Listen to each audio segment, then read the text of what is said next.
दोस्तों आज मैं आपसे बात करने वाला हूं जिंको बाइलोबा के बारे में। ये एक ऐसा पौधा है जो एक विलुप्त पौधा मान लिया गया था कुछ समय पहले तक, लेकिन बाद में पता चला कि ये अभी भी दुनिया में पाया जाता है और उसको एक चूंकि उसका विवरण बहुत सारी किताबों में बहुत अच्छी दवा के रूप में दिया गया था, तो उसको फिर फर्टिलाइज किया गया, बहुत सारी जगहों पे इसकी खेती की जाने लगी और आज इसको एक बहुत अच्छी दवा के रूप में जाना जाता है। तो आज मैं आपको बताऊंगा कि हम जिंको बाइलोबा का यूज यानी कि उपयोग किन किन चीजों में कर सकते हैं और उसका उपयोग करने के क्या क्या साइड इफेक्ट्स हो सकते हैं। ये जानना बहुत ज्यादा जरूरी है दोस्तों। जिंको बाइलोबा को हर व्यक्ति को यूज नहीं करना चाहिए, तो इस वीडियो में मैं आज आपको वही जानकारी दूंगा कि इसके क्या साइड इफेक्ट्स हो सकते हैं। तो दोस्तों यदि हम इसके उपयोग के बारे में बात करें तो इसका सबसे ज्यादा उपयोग किया जाता है आंखों के बीमारियों में, जैसे कि सबसे प्रमुख जो इसका उपयोग है वो ग्लूकोमा के केसेस में किया जाता है। ग्लूकोमा एक ऐसी बीमारी होती है जिसमें आंख के अंदर का प्रेशर बढ़ने के कारण, दबाव बढ़ जाने के कारण व्यक्ति की जो देखने की क्षमता होती है वो प्रभावित होती है और उसको धीरे धीरे दिखाई देना बंद हो जाता है। उस कंडीशन में हम जिंको बाइलोबा के मदर टिंचर की 5-5 बूंद दिन में 3 बार आधे कप या 1 कप पानी में मिला के पी सकते हैं। इसका जो अगला उपयोग है दोस्तों वो टिनिटस के केस में किया जाता है। टिनिटस वो बीमारी जिसमें कि कानों में घंटी जैसी आवाज सुनाई देती है, विसिल जैसी आवाज सुनाई देती है, चिरपिंग साउंड आता है, पक्षियों जैसी आवाजें सुनाई देती हैं। उन सारी कंडीशंस में जिंको बाइलोबा के एक्सट्रैक्ट का यानी कि मदर टिंचर का उपयोग किया जाता है और बहुत सारी स्टडी इस पे की गई हैं और बहुत अच्छे रिजल्ट इसके देखने को मिलते हैं। इसकी टिनिटस के केसेस में 10-10 बूंद सुबह और शाम आधे कप या 1 कप पानी में मिला के इसके मदर टिंचर की पीने से बहुत अच्छे रिजल्ट देखने को मिलते हैं। इसके साथ में दोस्तों इसका अगला उपयोग किया जाता है एंटी डिप्रेसेंट के रूप में। बहुत सारी स्टडी में यह पाया गया है कि जिन लोगों को मानसिक तनाव की किसी भी प्रकार की कोई समस्या होती है, अवसाद की कोई समस्या होती है, उन लोगों में जिंको बाइलोबा का जो मदर टिंचर होता है वो बहुत अच्छे रिजल्ट देता है और उस स्थिति में इसके मदर टिंचर की 10 बूंद सुबह और 10 बूंद शाम को आधे कप या 1 कप पानी में मिला के पिलाने से कंटिन्यू 2-3 महीने तक अच्छे रिजल्ट देखने को मिलते हैं। इसके बाद जिन लोगों को मानसिक एकाग्रता की कमी होती है, ऐसे बहुत सारे बच्चे होते हैं, ऐसे बहुत सारे व्यक्ति भी होते हैं बड़ी उम्र के, जिनमें कि attention deficit hyper activity syndrome या डिसऑर्डर की शिकायत होती है, ADHD जिसे कहा जाता है। इन लोगों में attention deficit hyper activity disorder के कारण एकाग्रता नहीं रहती, वो किसी जगह पे एक जगह टिक के काम नहीं कर पाते हैं। तो ऐसे लोगों के लिए ये मदर टिंचर बहुत ज्यादा फायदेमंद होता है और इसके मदर टिंचर की 5-5 बूंद दिन में 3 बार आधे कप या 1 कप पानी में मिला के ADHD के केसेस में देने पर यानी कि attention deficit hyper activity disorder के केसेस में देने पर बहुत अच्छे रिजल्ट देखने को मिलते हैं। इसके साथ साथ इसका उपयोग दर्द और सूजन को कम करने के लिए भी किया जाता है। जिन लोगों में जोड़ों के दर्द की शिकायत होती है, इन्फ्लेमेशन की शिकायत होती है, खास तौर से आर्थराइटिस के केसेस में यानी कि गठिया या वात रोग जो होते हैं उनके केसेस में जिंको बाइलोबा का बहुत अच्छा इस्तेमाल किया जाता है और जिंको बाइलोबा के मदर टिंचर की 5-5 बूंद दिन में 3 बार देने से न केवल दर्द में अंतर मिलता है बल्कि सूजन में भी कमी आती है। इसके साथ में हार्ट के केसेस में यानी कि हृदय संबंधी रोगों के लिए भी जिंको बाइलोबा एक बहुत अच्छी मेडिसिन मानी जाती है और इसके मदर टिंचर का उपयोग हम लोग जिन लोगों को हाइपरट्रॉफी ऑफ हार्ट हो जाती है यानी कि जिनके दिल का आकार बड़ा हो जाता है किसी बीमारी के कारण, उन लोगों में यदि जिंको बाइलोबा के मदर टिंचर का उपयोग किया जाता है तो उसमें बहुत अच्छे रिजल्ट देखने को मिलते हैं। हार्ट की मांसपेशियों पे इसका बहुत अच्छा प्रभाव होता है। जिन लोगों को इस तरह की परेशानी होती है उनको जिंको बाइलोबा के मदर टिंचर की 5-5 बूंद दिन में 3 बार आधे कप या 1 कप पानी में मिला के पिलाना चाहिए। हार्ट पे इसकी मांसपेशियों पे एक्शन के साथ साथ ये हमारे रक्त प्रवाह को भी बहुत अच्छा बनाता है। जिन लोगों को रक्त के प्रवाह में किसी तरह की कोई परेशानी होती है, जिनके शरीर में ऑक्सीजन की कोई कमी होने लगती है, रक्त प्रवाह में अवरुद्ध हो जाने के कारण यानी कि कमी आ जाने के कारण, उन लोगों में भी जिंको बाइलोबा का मदर टिंचर बहुत ज्यादा हेल्पफुल होता है।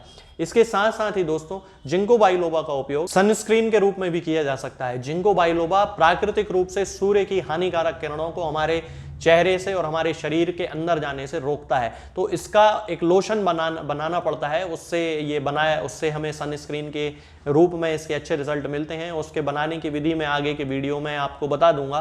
तो सनस्क्रीन के रूप में भी इसके मदर टिंचर का उपयोग किया जा सकता है। इसके साथ साथ जिन लोगों के बालों की कोई समस्या होती है, डैंड्रफ की शिकायत होती है, बाल उनके बड़े जल्दी जल्दी सफेद हो जाते हैं, बाल बहुत ज्यादा टूटते हैं, वो लोग नारियल के तेल में इसके मदर टिंचर को मिला के यदि लगाते हैं तो एक लोकल एप्लीकेशन के रूप में उसके बहुत अच्छे रिजल्ट देखने को मिलते हैं। इसके अलावा भी दोस्तों कैंसर, गठिया, इन सब बीमारियों में जिंको बाइलोबा के मदर टिंचर का उपयोग किया जाता है।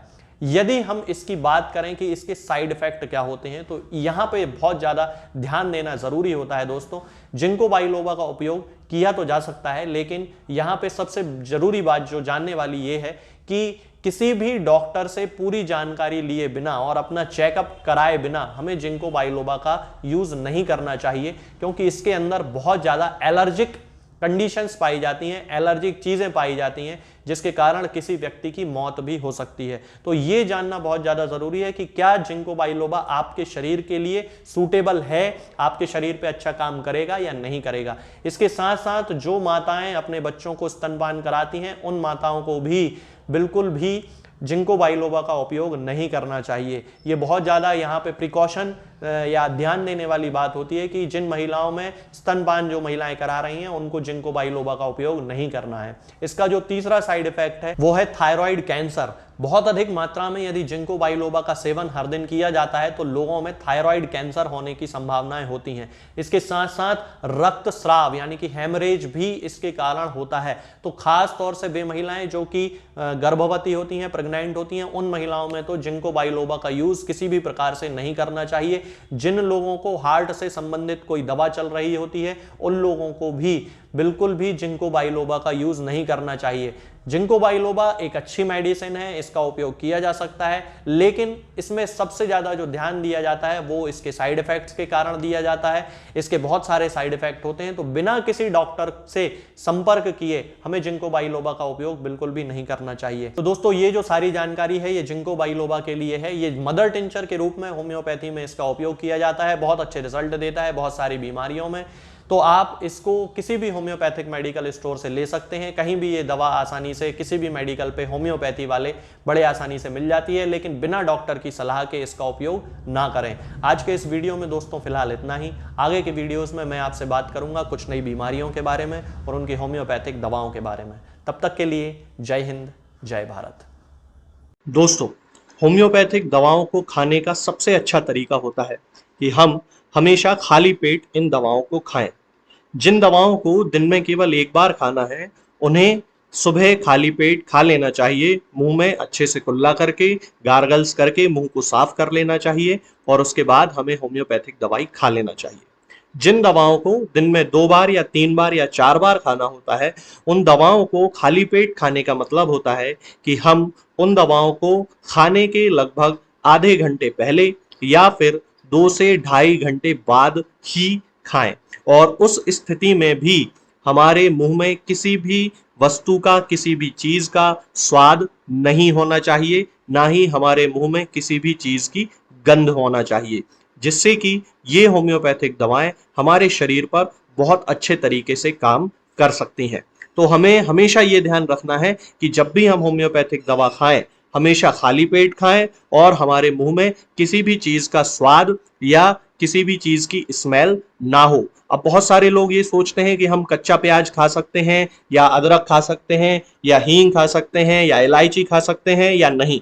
बिल्कुल, आप इन चीजों का इस्तेमाल कर सकते हैं। होम्योपैथिक दवाओं को खाते समय आप इन सभी चीजों को बड़ी आसानी से खा सकते हैं। बस याद ये रखना है कि जब भी आप होम्योपैथिक दवा खाएं, इनमें से किसी भी वस्तु का, किसी भी चीज का स्वाद आपके मुंह में ना हो। यानी कि जब भी आप इन्हें खाएं तो इनके खाने से या तो आधे घंटे पहले होम्योपैथिक दवा खा लें या फिर इन्हें खाने के 2-2.5 घंटे बाद, जब कि आपने मुंह में अच्छे से कुल्ला कर लिया हो, अच्छे से गार्गल्स कर लिए हो, तब इन होम्योपैथिक दवाओं को खाएं। तो आपको हमेशा होम्योपैथी के सबसे अच्छे रिजल्ट देखने को मिलेंगे। लोग गलती यही कर देते हैं कि वो प्याज खाना छोड़ देते हैं, कच्चा प्याज, लहसुन, अदरक, हींग सब खाना छोड़ देते हैं, लेकिन फिर भी उनको मुंह में सफाई ना होने के कारण होम्योपैथिक दवाओं का अच्छा रिजल्ट देखने को नहीं मिलता है। ये होम्योपैथिक दवाएं आपको किसी भी ऑनलाइन फार्मेसी पर या आपके घर के नजदीक किसी भी होम्योपैथिक मेडिकल स्टोर पर बड़ी ही आसानी से उपलब्ध हो जाएंगी। ये दवाएं हर होम्योपैथिक फार्मेसी पे उपलब्ध होती हैं, हर ऑनलाइन फार्मेसी पर उपलब्ध होती हैं, इसलिए आप वहां से इन दवाओं को प्राप्त कर सकते हैं। निरामय होम्योपैथी क्लिनिक से ना ही किसी मरीज को कोई दवा बेची जाती है और ना ही कोई दवा भेजी जाती है। हर होम्योपैथिक फार्मेसी